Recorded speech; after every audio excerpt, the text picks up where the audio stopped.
po si Michelle Evangelista, ang may-ari po ng Michelle's Binalot dito sa bayan niya.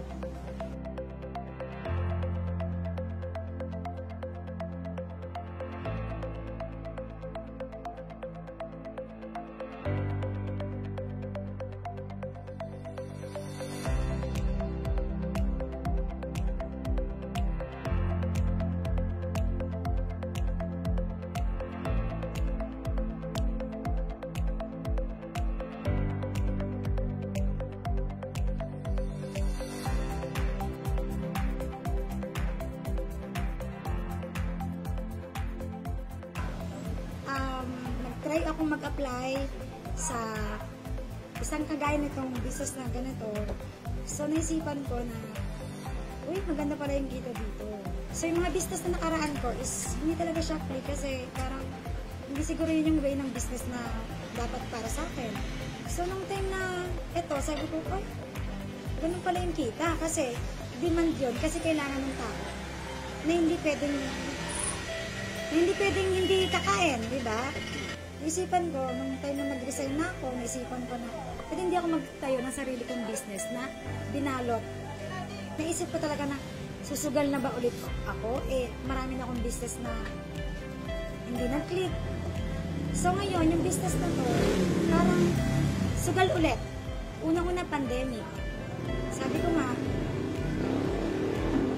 kapag nagtayo ka ng business, susugal ka. So ngayon, pinasok ko to, nakita ko yung volume ng tao.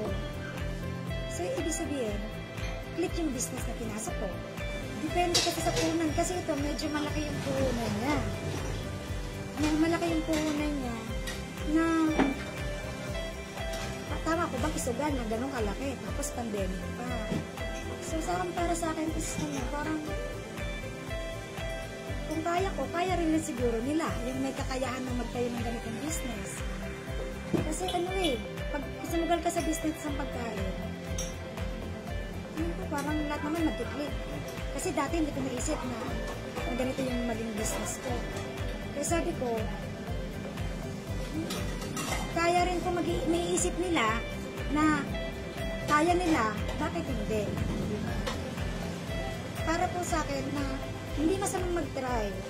Sabi nga, pag marami pang business na na-try, tapos susuko ka na, hindi pwede. Kasi, di ba, sabi ko nga, kung ako nga para sa akin, marami na akong business, bakit hindi ako mag-try.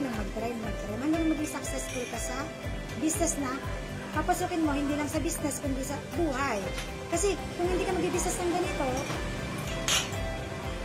hindi ka susugal, asa ka lang na walang trabaho, paano tayo magbubuhay? Maraming risk kasi na business dito na talaga ang hirap, yun lang ang magiging payo ko rin na kapag ikaw ay mahina sa problema, huwag ka na magtayo ng business na ganito.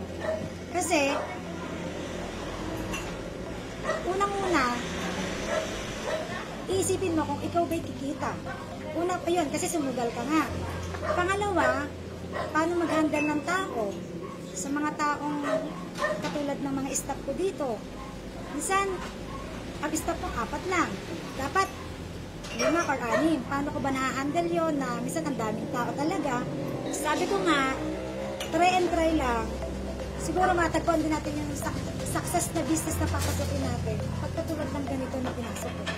Kasi ako po talaga, dati po kasi nung ako lang yung nagmamanage ng business na ng dati kong pinasukan, medyo mahigpit ako sa tao mahigpit sa lahat, kasi yun ang rules doon ng pinasukan ko na yun, ng store na yun, diba? Sa akin ngayon kasi parang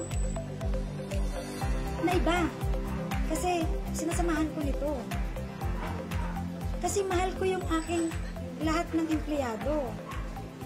Mahal ko yung lahat ng staff ko dito kasi unang-una, binigyan ko sila ng trabaho na dapat akin lang. Kung tutusin, kaya ko naman kung gusto mo, pero hindi. Nagbigay ako ng trabaho sa kanila kasi unang-una nakatulong na ako.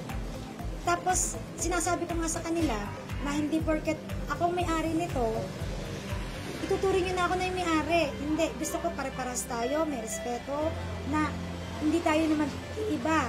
Gusto ko lang, mahalin natin ang ating trabaho.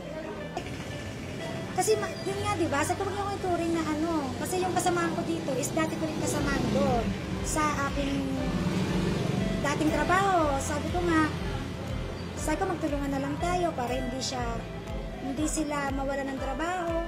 Kasi masarap yung nakakatulong ka na, nakakapagbigay ka ng trabaho sa kapwa mo, di ba? Ang meron po sa bayan ng Binyan, meron po Michelle's Binalot na abot kayang halaga, masarap na, quality pa. Nanyayahan ko po kayo na kumain po sa Michelle's Binalot. Hindi po kayo hindi kayo pumunta dito kasi napakamura po talaga. Halagang 65 pesos lang ang Michelle's Binalot dito po sa Atis Street, Garcia, San Antonio, Binyan.